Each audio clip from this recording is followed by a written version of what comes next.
Good evening, everyone. Welcome to another live edition of Legends from the Past and Future show. I am Armand, and my boy Roger Funk is in the house tonight. What's up, Rod? What's happening, my brother? What's How up, you? brother? Man, it's good to see you in the It's place. good to be back. And it's my second week back. I'm on point now. You know how to go. That's what I get for being cheap, man. I just trying to fix it. She just went and bought a new one from the jump street. But it's all good though. Hey, look, I told you, man. My mother said, "Boy, he cheap." You right. You right. You gotta hold on to what little money we got. Yeah, it might Man, not be no social security for us. Yeah, way I'm, things going. I'm telling you, man. I'm telling you. Things are rolling for us, man. We are moving. We're just moving in the right direction. Did you see the AI videos that I've been putting on Facebook? Did you Yeah, I see? saw the one with the young lady with the actor. Yeah, Uh, yeah, and yeah, that was good. I think I was on that show. yeah. You But were in there. she we're rolling, and it's a blessing, Yeah, because you never know who's watching and who might got some money and say, hey, you know what, we need to put these guys somewhere else, which absolutely, would be great. you know if you out there and you got the money, you listening, we're ready to go. absolutely, We're man. ready to be on TV. I'm gonna tell you something funny, man. I was walking in Safeway, man, and the cat walked up to me, and him and his daughter said, "Hey, you the guy? You the guy on Legend Show? Hey, my daughter is a rapper, man." I said, yeah. Well, what's her name, man? What's her name? Give me some information on it. And we talked a little bit. But I say that to say this. This has been happening quite a bit in different places where I've been going to. People have been pulling me up and congratulating me on our success on what we've been doing and accomplishing, man. It's been great, bro. You Yeah, I know, told you when I went to that thing at Ronnie House in the summer, how everybody was rolling up on me, telling me how we doing, how they like the show, and that I'm crazy. I don't know why they say that part, but you know, it was, who was it? Lisa DeHaze say, Roger, you just be cutting up, But hey, it is what it is. You got to have some fun, regardless of what you're doing, And the fact, the clientele that we have been blessed to have on the show is yeah, another reason why we're doing so well with ratings and other things, because we absolutely, had a chance to get some of these, outstanding people that's doing great things in Annapolis. That Annapolitans, that's what they call it. Annapolitans don't know, but now they know. absolutely, bro. Absolutely. Next Wednesday, we're not going to have a show at 8 o'clock, but at 7 o'clock, our health and fitness guru will come on with the show. Next Wednesday, Melissa Nattapara will have a show at 7 o'clock next Wednesday, and her guest will be Camilla Buckler. So we won't broadcast next Wednesday at 8 o'clock, Raj, but our health and fitness guru will have a show. Not unless you want to do something at 8 o'clock. You want to do something at 8 o'clock? Now I'm gonna look at that. I'll be looking at the 7 o'clock one. Awesome, my brother. Awesome. But that's good. Is her husband gonna be on there?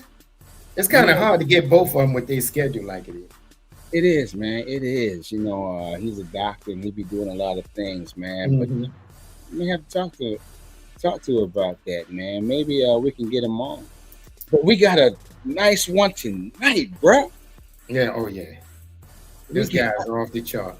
Yes, he is, man. He's legendary, bro. I had the opportunity of meeting and working under him at the Boys and Girls Club, man. We Hmm. had the pleasure of building a football program at the Boys and Girls Club, man, and he has numerous contacts, man. They got a football field out there, and you know who he actually had built that stadium out there? Oh, Cal Ripken, bro. oh, Cal, that's awesome. Not the yeah, baseball superstar, not the yeah, Hall of Famer. the Hall of Famer, the Hall of Famer. But let's bring him on, man. Hey, bring Deja, your brother on.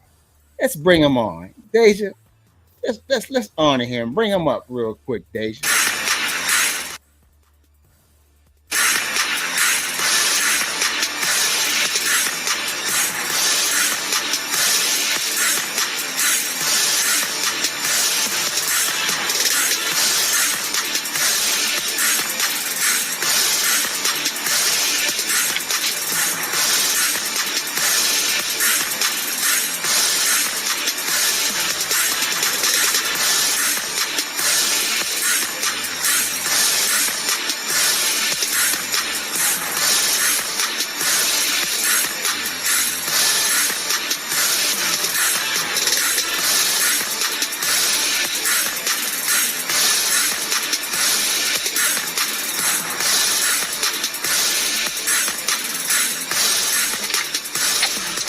Reginald Broddie, an internationally renowned youth advocate, speaker, trainer, and consultant, is quite expert in developing programs, raising funds, and ensuring effective governance within organizations.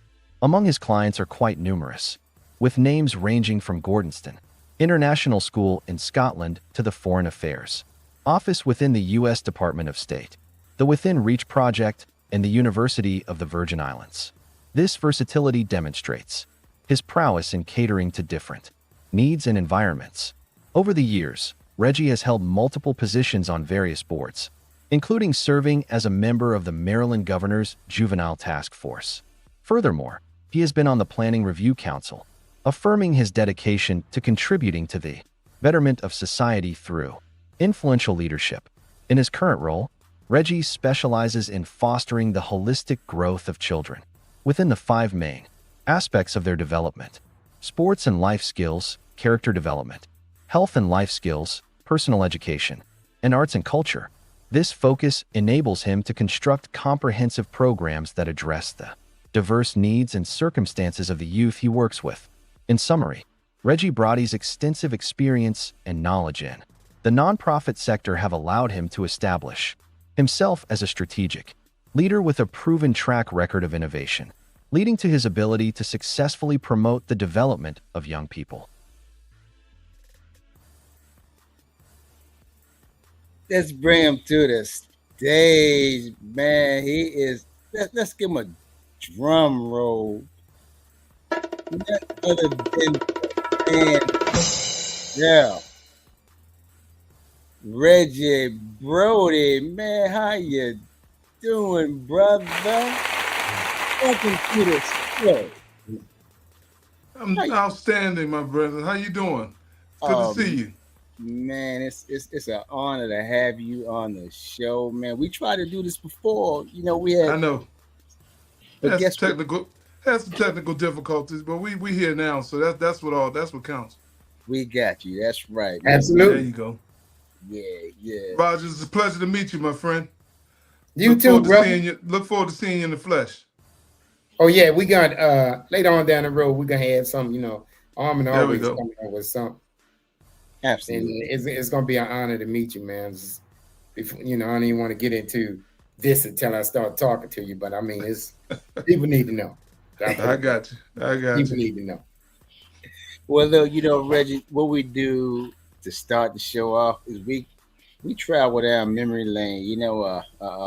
Believe it or not, this show is a time tunnel. Don't think that Mr. C had the time tunnel, bro. I got you. The time tunnel is right here. So let's go back and come forward. Okay, tell everybody where you were born and raised. Well, guys, I was actually born in Washington, D.C., in Congress Heights. And shortly after the riots, we moved to Capitol Heights, Maryland. And I went to Suitland High School.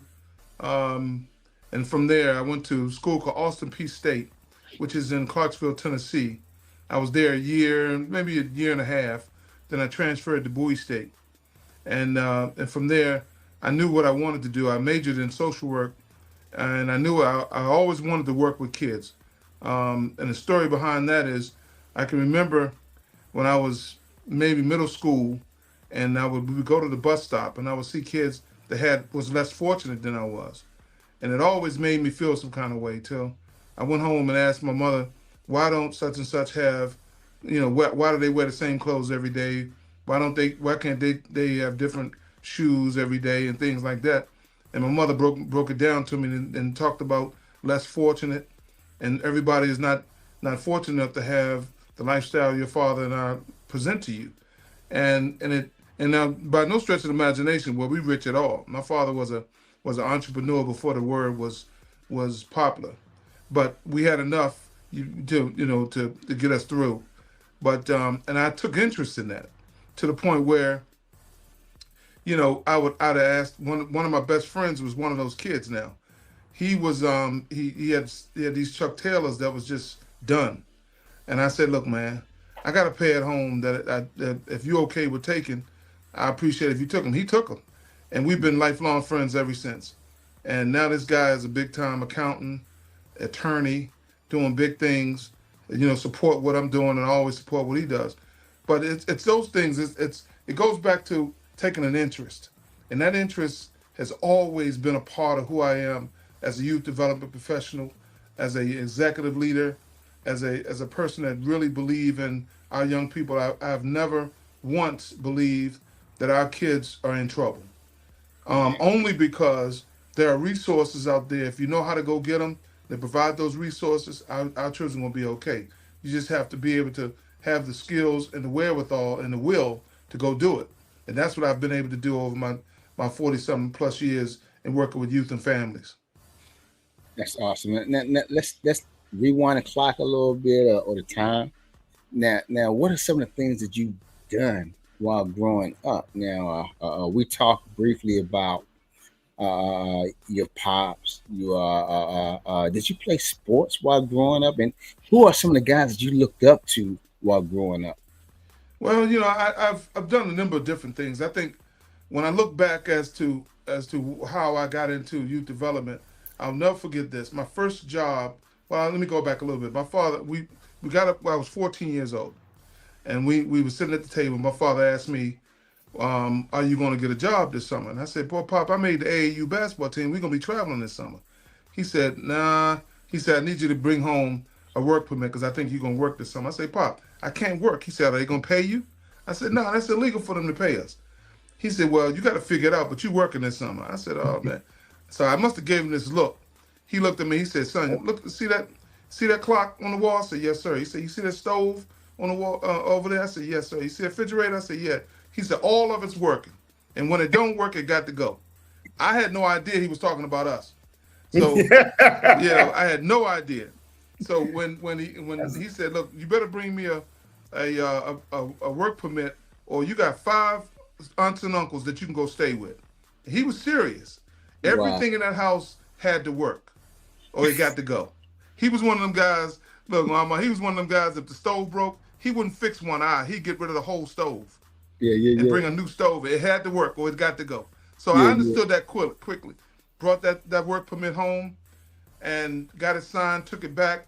2 weeks later, the guidance counselor asked me would I mind working with kids at a camp, and I said I think I could do that. Well, be honest to me, when I got to the camp, they gave me the worst group of kids from the previous year to work with. None of the other counselors wanted to work with these kids. Now here I am, 14 years old, with a group of kids, 7-year-olds. They were 6 last year, so this year they were 7-year-olds. So I just pulled on my leadership skills and said, listen, I was just very honest with them, which I am with all the kids I work with. I said, listen, guys, this is my first job, and I really don't know what I'm doing, but you guys can help me out, really. I said, listen, everybody in this camp think you the worst kids in the state of Maryland. I kind of added that in there. And I said, we're going to show them that this is the best group in the entire camp. So we sit down and I said, so what are we going to do? What are we going to do to show them that we're the best? We're going to listen. We're going to do this. We got a number of different things. Long story short, we ended up having the best group of kids that year. And the director came to me and said, what did you do with these kids? I just was honest with them. And I found that to be the secret sauce to working with young people. Be honest with them. Don't buy into this thing about them being too young to understand. They're doing some miraculous things at age 5 and 6 years old. And so you got to be honest with them. And that took me to another level, to the point when I came out of college, I worked at juvenile services as a probation officer. Mm-hmm. And again, that was a challenge. But that was a challenge in itself because again, I had to kind of change the way the system worked to my advantage.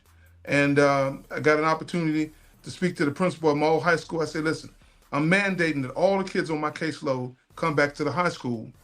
And I got all my buddies who graduated from college, and I asked them to volunteer to do various things. So we had the gym for an hour on Saturday morning from 7 to 8.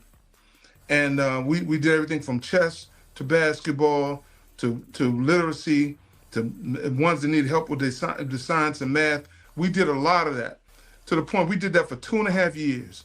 After that, I had the lowest recidivity rate of any juvenile probation officer in the state. Now, recidivity means they wasn't coming back through. Right. And they just didn't get out, and I didn't follow up with them. They thought, if you ask a few of them now, they thought they were still on probation after they got off because I was still in their ass, right? I was still visiting them. I was still talking to them, and I was making sure I was keeping them close so they wouldn't come back through. Right. But those are two examples that shaped my early career.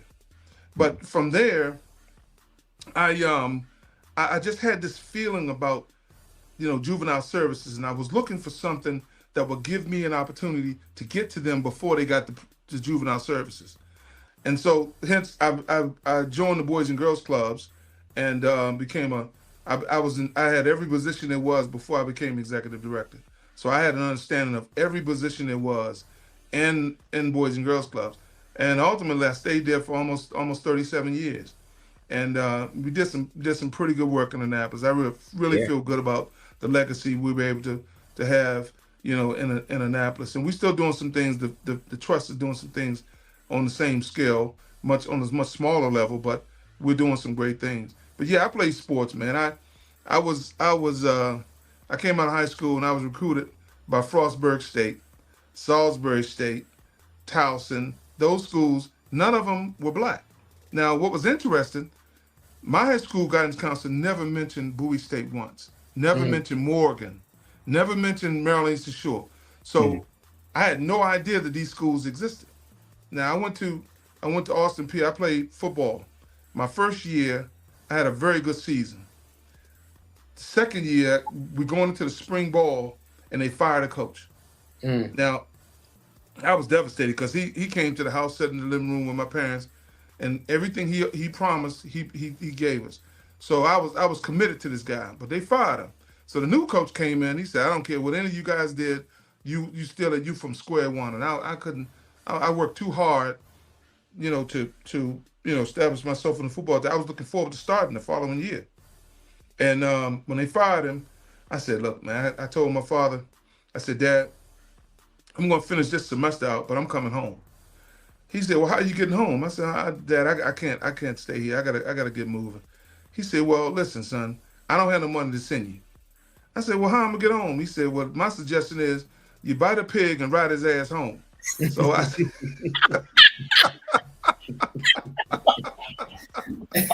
so I was like, I said, "Dad, I come on, man." He said, so my mother heard him talking to me. Oh, she jumped in his tail. She said, "If you don't send that boy, you don't send that boy some money so he can come home." So the rest was history. He sent me that money, man. He ain't talking to me for 2 weeks because he wanted me to figure out how to get home. His thing was me quitting. He couldn't stand that. I couldn't explain to him that I wasn't quitting, but I was transitioning into something different. Right. I wasn't gonna play to start all over, and a process that wouldn't benefit me. So I came home, man, and went to Bowie State. Didn't play a lick of football from that point on. I wanted to focus on my craft, which was social work, which at the time Bowie had one of the best social work departments in the country. Because the reason why I went to Bowie is when we would have an assignment at Austin P in social work, I couldn't find anything in our library that would satisfy my need to complete my papers. So what we did? It was about 6 of us in social work, black students. We went to Tennessee State. That opened my eyes. I said, "What in the world is this? All these black folks, all these beautiful black women. What in the world is this?" Man, they were saying, "You don't know about HBCUs?" I said, "Nah." So I went back to Austin P, And I asked the social work professor, I said, what is this National Association of Black Social Workers? He said, don't pay any attention to that. They have no credibility. Boom. And, and so that, I was like, what do you mean they have any credibility? They were a powerhouse of a national association for black social workers. But Austin P didn't recognize them. So I said, okay, now I'm really going to push to get up out of here. And I wrote a paper on National Association of Black Social Workers, presented it, and I got an F on the paper because he had already told me that it wasn't credible and it wasn't fitting for what he was trying to teach. So that kind of put a fire under me to get going, to understand kids and families that look like me. So when I came home, I went to Bowie, got finished Bowie, and started going into my career. And I've always had this commitment, not so much to what they used to call disadvantaged. I hated that word disadvantaged, and I changed the narrative at the Boys and Girls Clubs from disadvantaged to the advantaged. And how I was able to do that is talking with folks. I'll never forget a lady came to us. She had a white kid who came to the club, and she was saying, I really would like him to sign up. However, I don't want to have him in the club and he'd be labeled as disadvantaged. I said, Miss, when your child come home, is there somebody to help him with his homework? Is there somebody there to tell him they love him? And then he has a full curriculum after he finished his homework? She said, no. I said, well, who's at an advantage and who's at a disadvantage? The young people at the Boys and Girls Clubs are at an advantage. So we eliminated that word disadvantage. Her child was at a disadvantage, and he lived in an 8,000 square foot home. But if there's nobody there to receive them in a way that gives them a chance to be successful, like we were able to do with so many of our kids, and I see our young people as adults, and they give me this big hug, like, man, like I saved their lives, and I said, no, I didn't save your life. What I did was put you in a position to be successful, and a lot of them are doing fantastic. I.e., your son AJ, he was one of my grand superstars that worked for me, and he's doing great things now.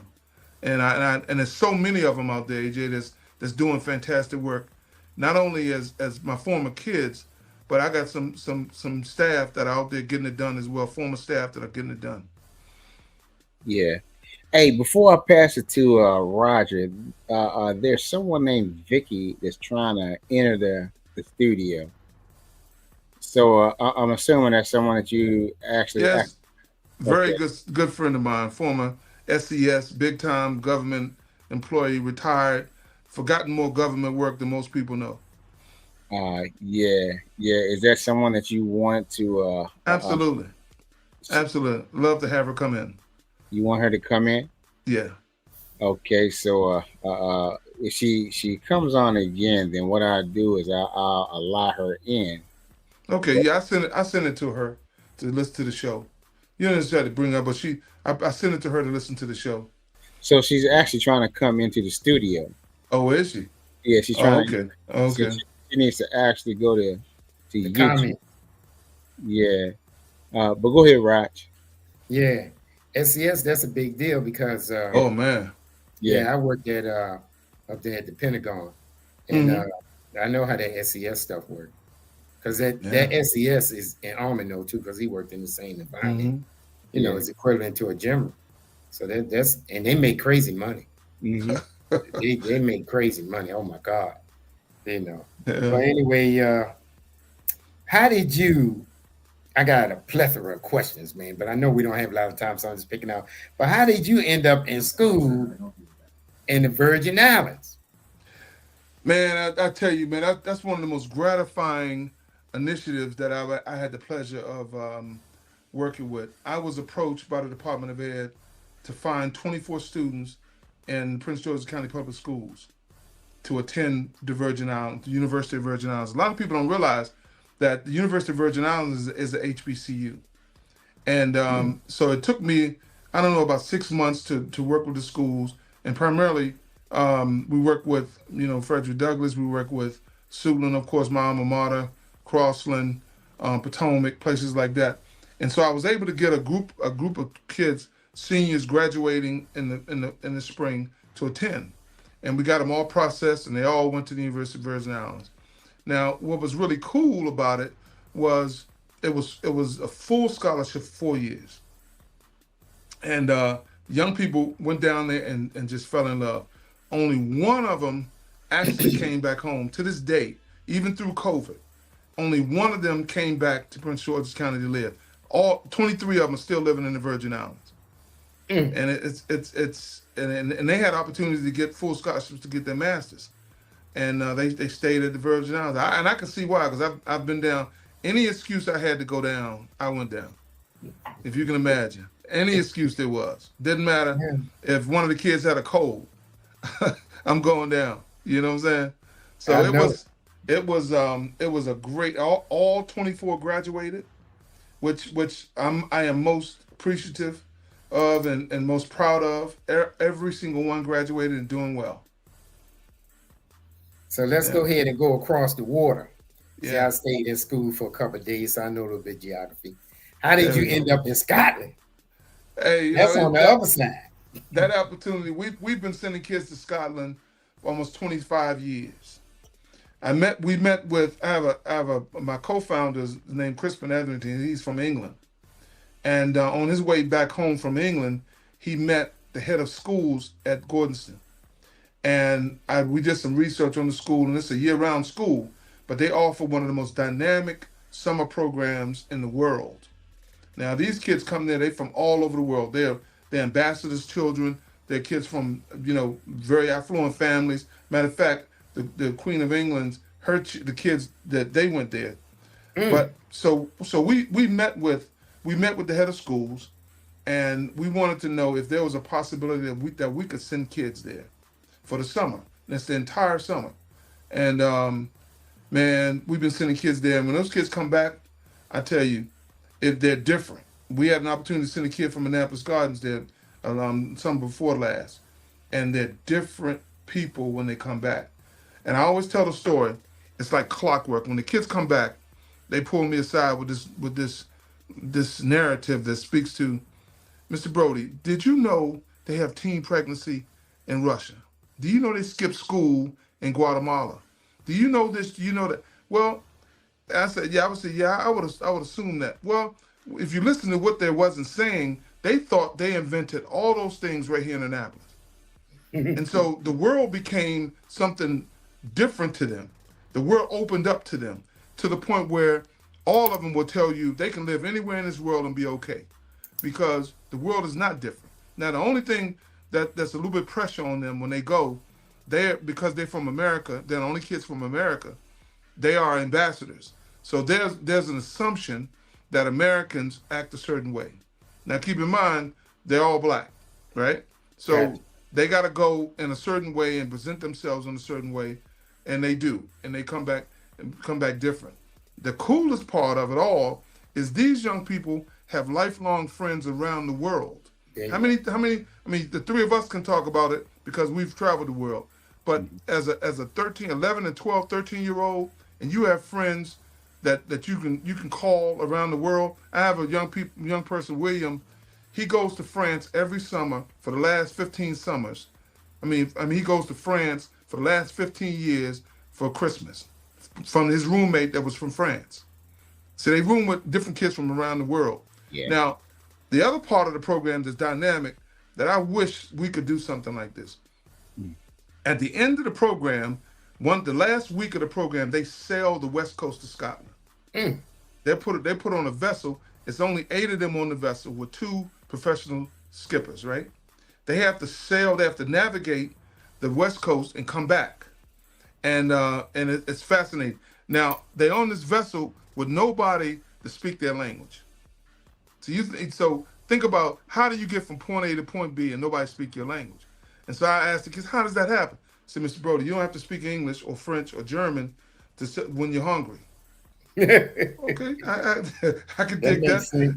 Yeah, so they all had different jobs, from skip to preparing the food to keeping the vessel clean to working with the skippers to making sure that the navigation is right. So they all had different jobs, but they communicated in a way that everybody knew what their job was. So they communicated through the means of the position, and it's fascinating. I mean, it's absolutely fascinating. All of them come back, and when you see these 60-something vessels coming back all through the channel of Scotland, and the kids are excited and they standing up and they're waving, and they dock. Man, it's the most fascinating thing you've ever seen in your life.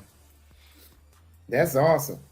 I'm glad you picked somebody from Annapolis. Darn, that's my old neighborhood. Is that right? That's where I grew up at. I'm an AG guy. Is that right? Almond Spire Road. But Well, I'm I'm an gonna tell AG you, I'm guy. gonna tell you a stat that we just learned, and it's probably past you wasn't part of the stat, but I wish they would start keeping statistics in regards to how many kids actually graduate from high school and go to college. We've offered for the last 3 years, we've offered college scholarships specifically to the young people in Annapolis Gardens. Mhm. And before that, they had one kid graduate from high school and he didn't go to college. Mm. And I've been trying to get them to go back and look at some stats because that's criminal as far as I'm concerned. There's Absolutely. something going on that these young people are not completing high school, and you don't have to go to college because I believe college is not for everybody, but education is, right? Absolutely.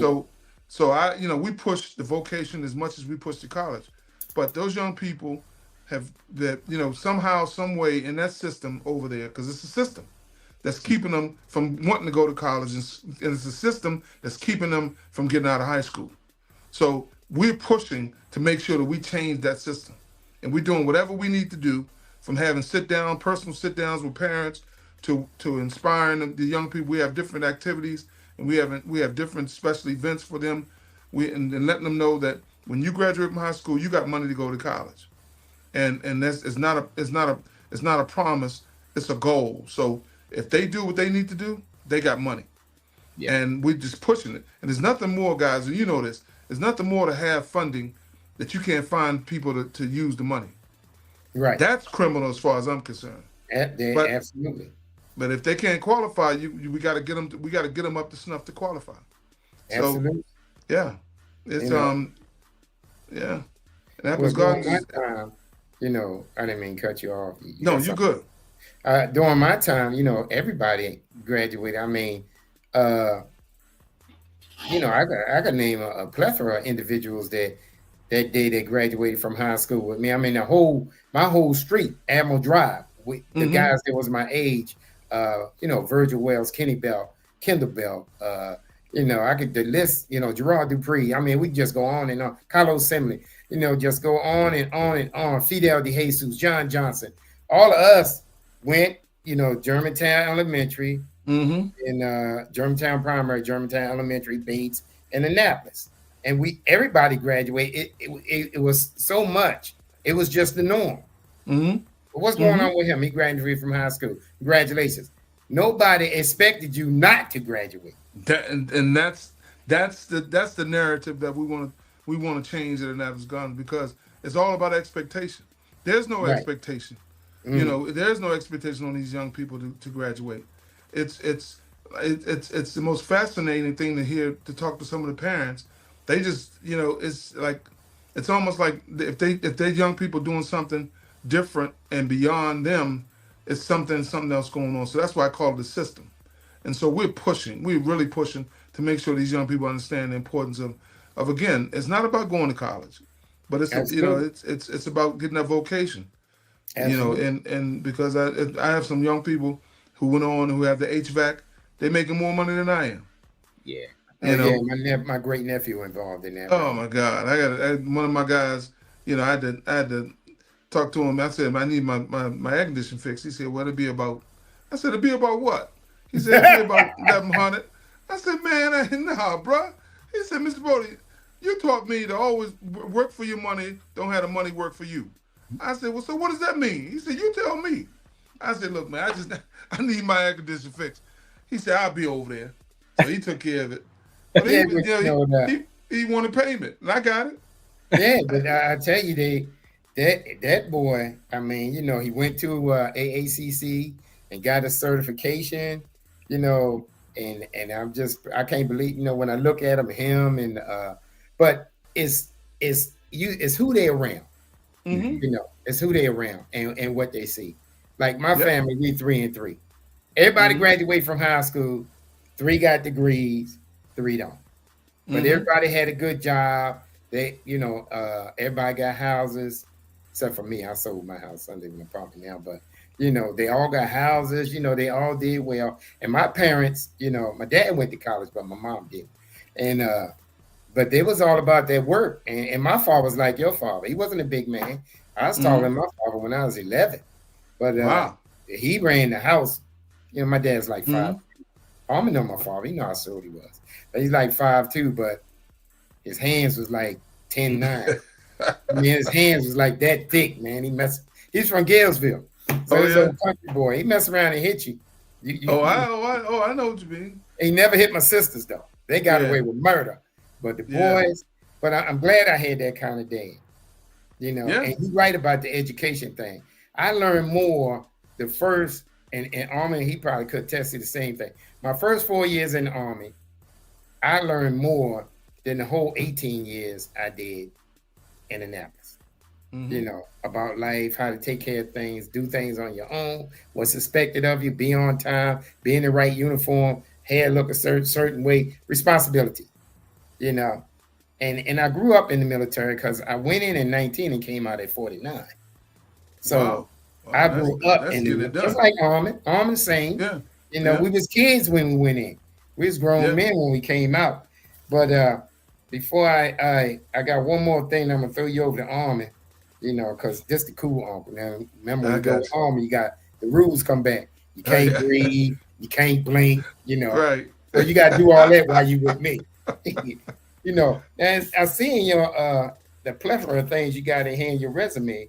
It say you work at the U.S. Department of State. Yeah, that was a great opportunity. They recruited a number of nonprofit executives to go over to Jamaica Mm, to kind of galvanize and bring their juvenile services to one geographical area, which was in St. Paul's. And because if you look at the different provinces in the past in Jamaica, everybody had their own separate way of dealing with children. Well, the new prime minister at that time came in and he wanted to bring it all in one house. So he brought us together and we put the whole system together to have one system that would address all the issues that young people were dealing with in Jamaica. At that time, it was very interesting because a lot of the young people were becoming masters at scammers, becoming scammers.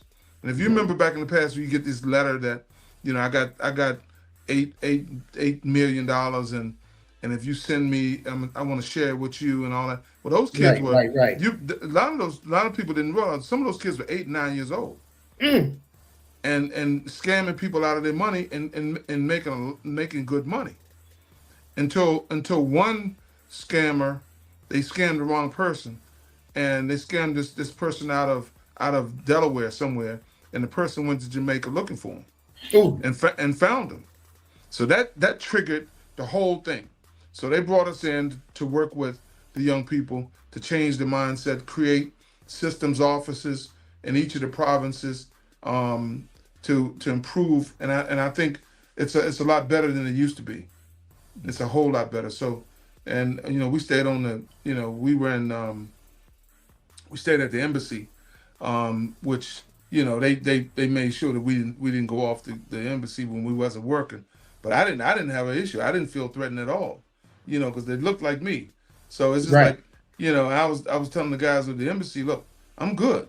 They said, well, if you go off the compound, we got to send security with you. I said, okay. So we go off the compound. We go into certain places, and I understood. It's like coming to DC. If you don't know where to go, you don't go there. That's right. You don't go to Southeast if you don't belong there. So I understood there were certain places I shouldn't go and I wasn't going to go. But I had a bodyguard and all that foolishness, and I had a chance to meet some people on different levels and got a better understanding of what the young people were dealing with. And you had adults that were putting these kids up to do some heinous stuff, man. Mm, And it was very interesting.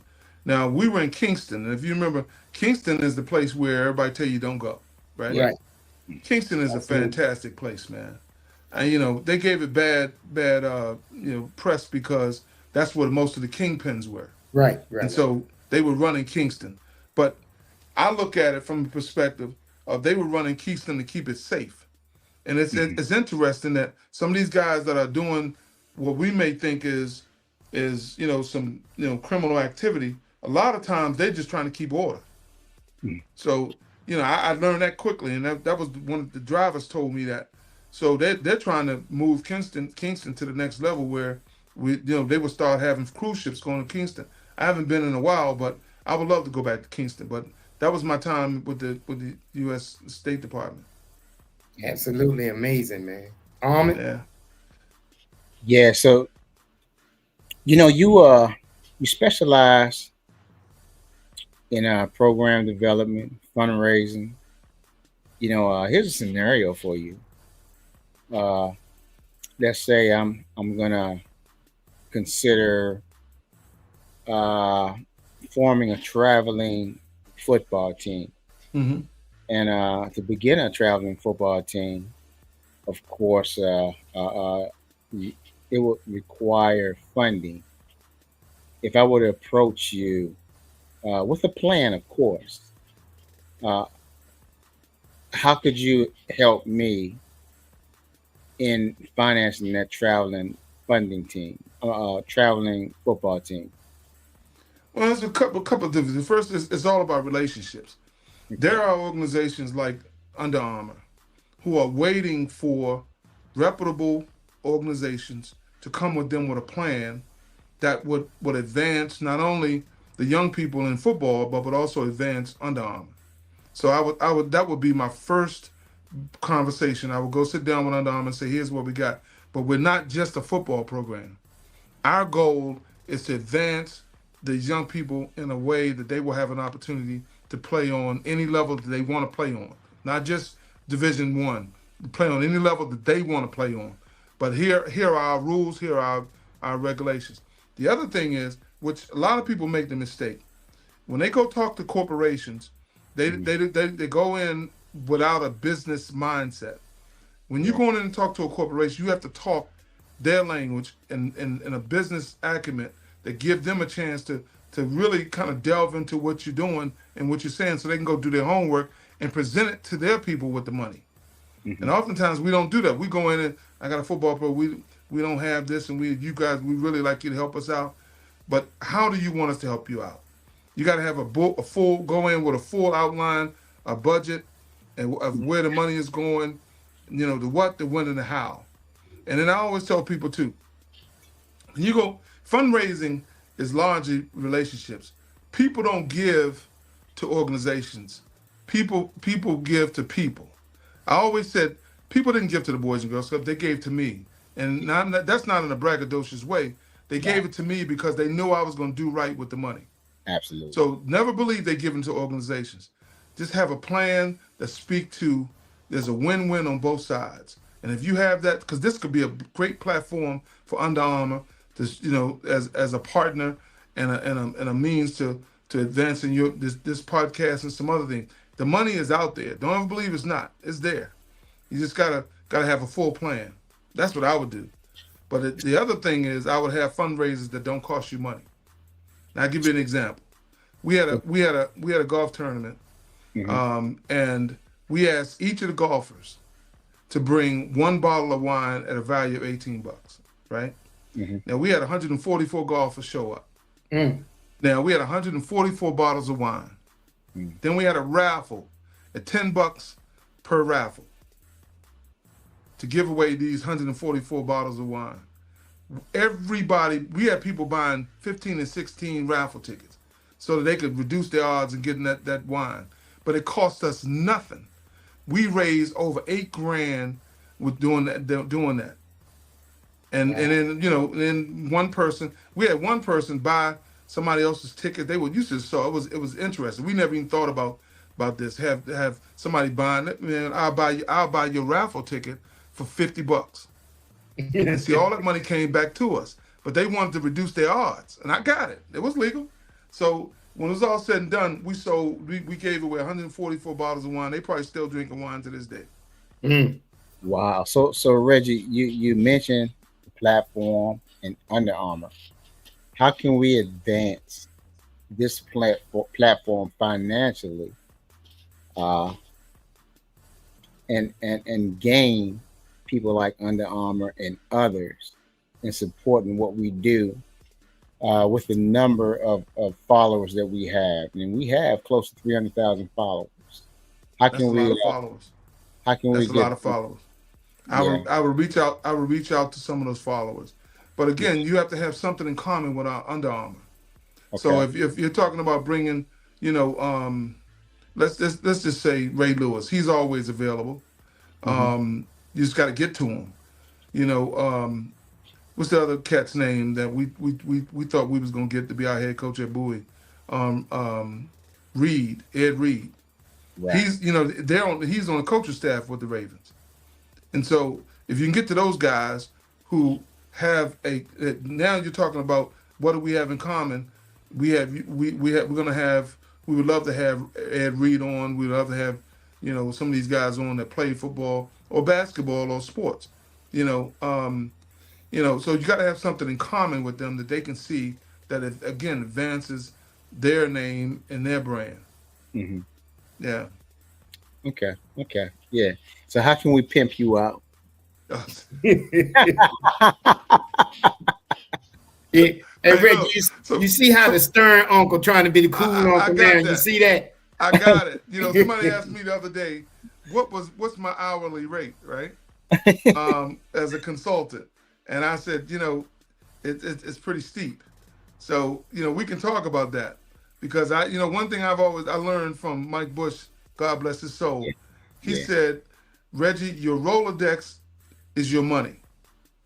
If you can, if it's all about who you know. And a lot of kids don't even know what a Rolodex is. Yeah. But you go through who you know that can help you in your endeavors, and you go from there. So I have a number of folks that I know, but I've long stopped working for free. I gave all I can, but I'll be willing to. We go way back, man. You and your son put a outstanding football program together to the point where they still talking about it.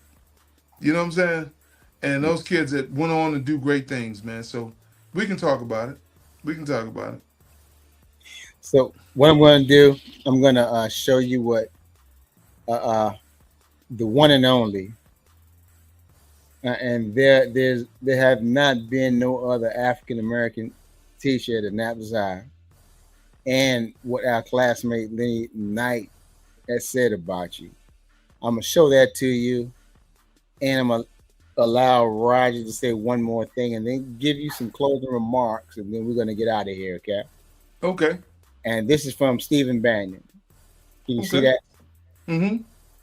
Yeah. This what he said. He had the pleasure of working with you. All right, and he's giving you honor. That says a lot. Mm-hmm.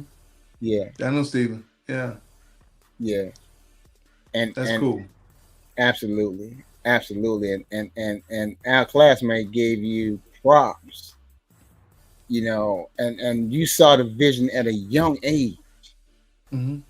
At a young age, because you have done great things, Reggie. Great things. It was an honor and a pleasure just to be able to see you do what you did at the Boys and Girls Club. And when you took over at a time when a guy had lost his life. Mm-hmm. And you took it to levels that have never been seen before, and you were able to get a guy, a Hall of Famer, to build a field. You started a program. Mm-hmm. You made it possible for kids who are broken family. They were in broken families. Let's be clear about that. Mother was on drugs. Father wasn't in their lives. We took the place of fathers. We made it possible to have setups where they were doing their school work there. We're taking them home after practice. We were like fathers. You did a lot of things. I appreciate that. And they took that away from those kids. It really pissed me off. What they did and how they did it. But I'm going to let Roger say something and then give you the final comments, okay? All right, appreciate it. Reggie, man, I felt that we did you injustice tonight because we haven't even scratched. All this is you right here. All this is you, and and I think you need to come back on the show so the people could really get Reggie. You know what I mean? Because it's more, not, and you're not. I'm telling the fans out there, he's not being bragging or anything like this. But this guy, you got to know what he did, so he can help you. He probably can help you get where you want to be.